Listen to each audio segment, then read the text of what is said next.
লা লিগায় টানা 2 ম্যাচে পয়েন্ট হারানো দলটা প্রতিপক্ষের মাঠে ছিল বেশ নার্ভাস। স্কোয়াডে এক ঝাঁক ইনজুরি, দুশ্চিন্তায় পাগলপাড়া আরবেলোয়া। একাদশে 3 পরিবর্তন নিয়ে মাঠের রিয়াল স্কোয়াড, কিন্তু দেয়ালে পিঠ থেকে গেলে মাদ্রিদিস্তা কতটা ভয়ঙ্কর সেটা তো জানাই আছে সেল্টা ভিগোর।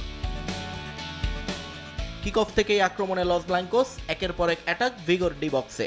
গোল পেতেও সময় লাগেনি খুব একটা। 11 মিনিটেই এগিয়ে যায় রিয়াল মাদ্রিদ। আর্নল্ডের কর্নার থেকে পাওয়া বলটা ছোট করে পাস দেন আর্দা গুলার। ফার্স্ট টাচেই বল জালে পাঠিয়ে প্রতিপক্ষ শিবিরকে স্তব্ধ করে দেন চুয়ামেনি। আনন্দে ফেটে পড়ে রিয়ালের ডাগ আউট। কিন্তু এই আনন্দ টিকে থাকেনি সফরকারীদের। ম্যাচের 25 মিনিটের সময় আর্নল্ডকে ডস দিয়ে বল রিয়ালের ডি বক্সে পাঠিয়ে দেন উইলিয়ার্ড সুইটবার্গ। বা পায়ের শটে সেল্টা ভিগোকে সমতায় ফেরান ইগলেসিয়াস। মাথায় হাত আরবেলোয়ার। প্রথমার্ধে এরপর আর একটাই শট লক্ষ্যে রাখতে পেরেছিল মাদ্রিদ। বিকাশ পেমেন্টে 10,000 টাকার বেশি অফার। শপিং চলছে তো।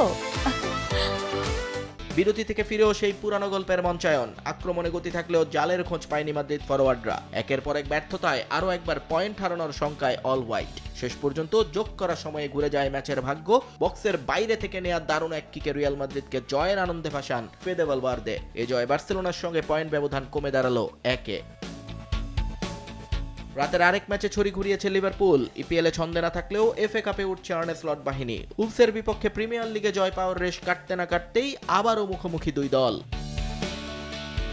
কিন্তু মলিনেক্স স্টেডিয়ামে সেই পুরনো গল্পের পুনরাবৃত্তি। প্রথমার্ধে গোলের দেখা পায়নি কেউ। বিরতি থেকে ফিরতেই অবশ্য ডেডলক ভাঙে লিভারপুল। 51 মিনিটে স্কোর শিটে নাম লেখান রবার্টসন। গোল হজম করে কিছু বুঝে ওঠার আগেই আবারও দৃশ্যপটে অলরেড। এবার গোল করেন মোহাম্মদ সালাহ। 2 গোল খেয়ে ম্যাচ থেকেই ছিটকে যায় ওলস। এর মাঝে সুযোগ পেয়ে আরও 1 গোল করে লিভারপুল। 74 মিনিটে স্কোরার কার্টিস জোন্স।